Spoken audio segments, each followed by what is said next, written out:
Alors, depuis la publication du rapport, on n'a pas noté de transformation radicale, en tout cas de TikTok, en tout cas des opérations informationnelles chinoises via TikTok. On note en revanche une transformation des opérations informationnelles d'une manière générale, une évolution de ces opérations, qui globalement suivent la ligne qu'on a pu identifier dans le rapport, avec un durcissement croissant de ces opérations. C'est-à-dire que la dimension coercitive, agressive de ces opérations est de plus en plus manifeste. Ces opérations sont également de plus en plus sophistiquées. Sophistiqué, ça veut dire que auparavant, quand on identifiait, on tombait sur voilà, du contenu manipulé, contenu informationnel manipulé. Il nous fallait à peine quelques minutes pour identifier que c'était du contenu manipulé et pour remonter jusqu'à un opérateur chinois, un acteur chinois. Ça devient de plus en plus difficile. En tout cas, ça nous demande de plus en plus de temps. C'est plus fin. Il y a plus d'intermédiaires, de plus en plus d'acteurs qui ne sont pas des acteurs qui appartiennent à l'appareil du parti État. Donc ça peut être des acteurs chinois, mais qui n'appartiennent pas à cet appareil du parti État. Donc c'est déjà un peu plus difficile de remonter. Et puis il y a des acteurs qui sont des non chinois, donc des acteurs locaux des sociétés ciblées. Alors c'est très fort par exemple sur YouTube. Ça on le voit très bien évoluer sur YouTube, où il y a des comptes. Alors, soit des comptes créés par les Chinois eux-mêmes, et de manière plus subtile, des comptes qui existent déjà, qui fonctionnent bien, qui sont populaires, et que les Chinois vont tenter d'acheter. C'est-à-dire qu'ils vont payer les producteurs, les créateurs de contenu, pour qu'ils diffusent du contenu favorable à la Chine, ou défavorable à leur cible.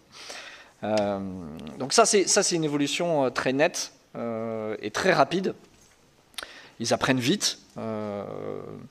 Après, bien sûr, les Chinois n'ont pas tout à fait la même stratégie que les Russes. Ils se sont beaucoup inspirés des Russes, mais leur stratégie reste en partie différente. Les Russes misant beaucoup plus sur le qualitatif. D'une manière générale, leurs opérations informationnelles sont beaucoup plus subtiles.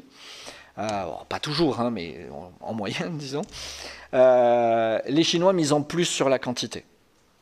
Par exemple, depuis à peu près 2-3 ans, les contenus rediffusés, les contenus produits par QAnon aux États-Unis et rediffusés sur les réseaux sociaux, le sont plus souvent par la Chine que par la Russie. Ce n'était pas le cas, par exemple, il y a 4 ou 5 ans. Aujourd'hui, les Chinois sont plus actifs que les Russes en matière de diffusion des théories du complot, informations manipulées, etc., par les réseaux QAnon aux États-Unis. Donc, il y a une stratégie qui est quand même basée sur le quantitatif, quitte à diffuser des produits beaucoup moins sophistiqués. Parce que il s'appuie aussi sur un certain nombre d'avancées, des sciences cognitives, par exemple. On sait aujourd'hui que plus on est exposé à une information, même si c'est une information fausse, plus le cerveau a tendance à croire à cette information. Donc c'est pas seulement la qualité de l'information, la qualité de la manipulation de l'information, si vous voulez, mais tout simplement le degré auquel vous êtes exposé à cette information. Donc ça, les Chinois en tiennent compte dans leurs opérations informationnelles.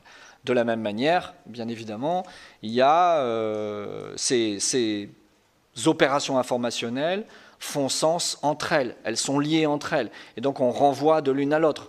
Par exemple, dans le rapport, on a évoqué la question de l'opération qu'on a appelée infection 2.0, donc autour de la Covid-19.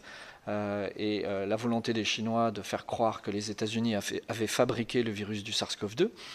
Ils ont ciblé dans cette opération une base qui est la base de Fort Detrick aux États-Unis, et c'est la base qui avait déjà été ciblée par le KGB en 1983 dans le cas de l'opération Infection. Et donc cette base avait été accusée d'avoir fabriqué le virus du sida pour décimer les populations afro-américaines et gays aux États-Unis.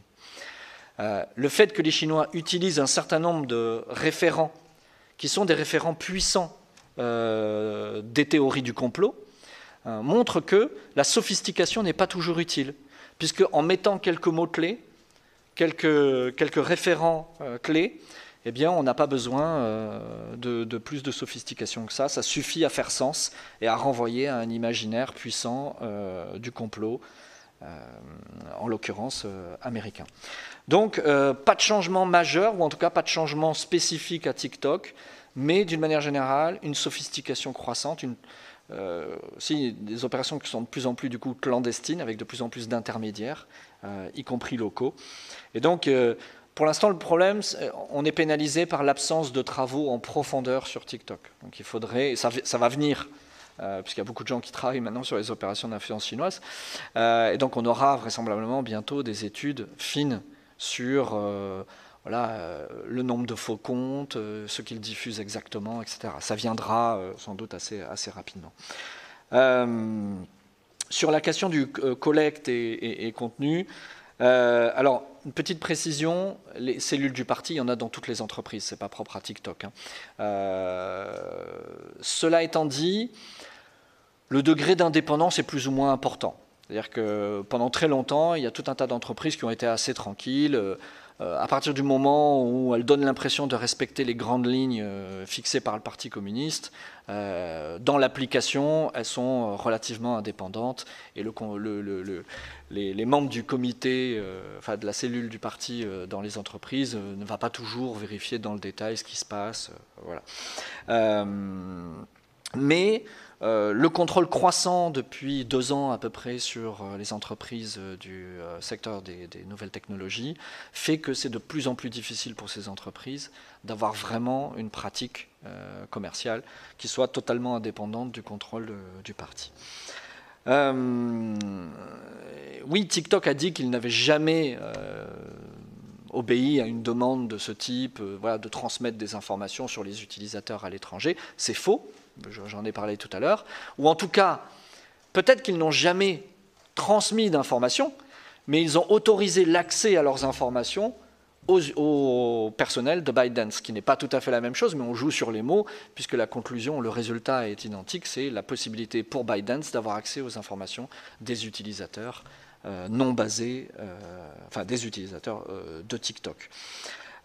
Sur le contenu, bien évidemment, oui, qu'est-ce que ça veut dire des valeurs socialistes, qu'une application soit à l'image, aux caractéristiques chinoises. Voilà. C'est très clair en fait, c'est la nécessité pour toutes ces entreprises de se conformer à l'idéologie du parti, aux grandes lignes fixées par le parti, lignes qui sont de plus en plus sévères, de plus en plus strictes, et qui imposent donc aux entreprises de diffuser du contenu qui se conforme à la fois à l'idéologie sur un plan politique, mais aussi sur le plan des mœurs.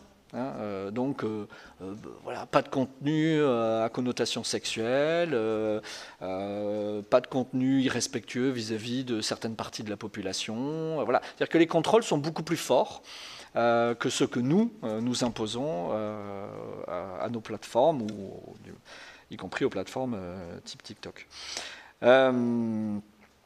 Donc voilà, ça répond en partie aussi sur les caractéristiques du contenu.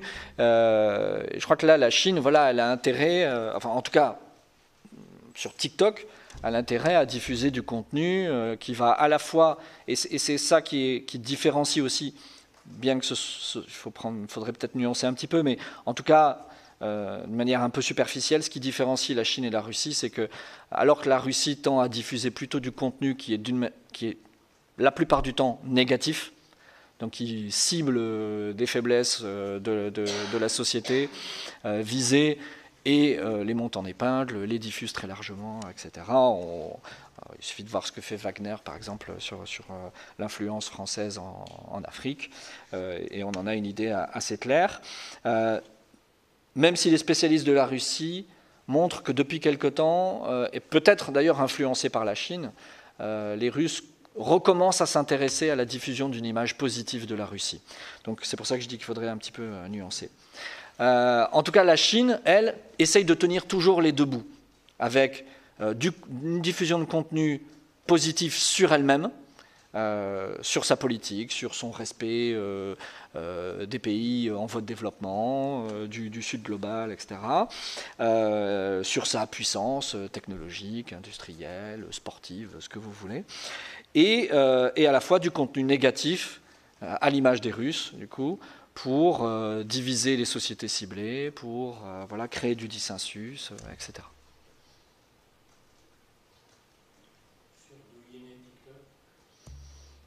Sur les différences, ouais. Oui, comme je l'ai dit tout à l'heure, oui, il y a les différences manifestes sont celles que vous avez mentionnées. Donc des contenus beaucoup plus qui sont expliqués par ce que je viens de dire, c'est-à-dire ces politiques aussi liées aux bonnes mœurs en Chine qui imposent voilà, et le contrôle sur les pratiques addictives. Donc là, le Xi Jinping a imposé un contrôle et une réduction des pratiques addictives.